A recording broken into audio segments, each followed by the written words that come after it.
បាទបងប្អូនមើលវីដេអូនេះទាំងអស់គ្នាវីដេអូនេះវាព័ត៌មានវាផ្សាយនិយាយថាក្នុងមួយអាទិត្យពីអាទិត្យទៀតវានឹងរើផ្ទះប្រជាពលរដ្ឋយើងនៅភូមិជោគជ័យនិងភូមិព្រៃច័ន្ទរើឲ្យអស់ហើយវានឹងឲ្យប្រជាពលរដ្ឋវា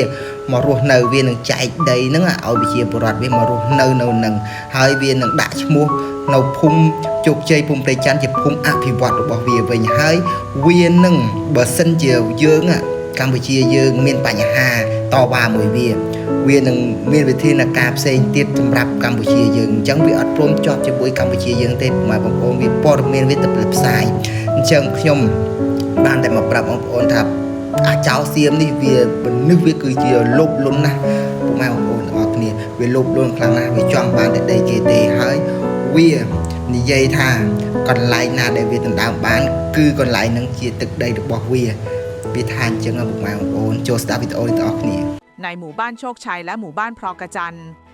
ทหารไทยเตรียมรื้อถอนบ้านเหล่านี้ทั้งหมดแล้วจะสร้างใหม่พร้อมกับเปลี่ยนชื่อหมู่บ้านนี้เป็นหมู่บ้านพัฒนาของไทยดังนั้นอีก1 หรือ 2 สัปดาห์ข้างหน้า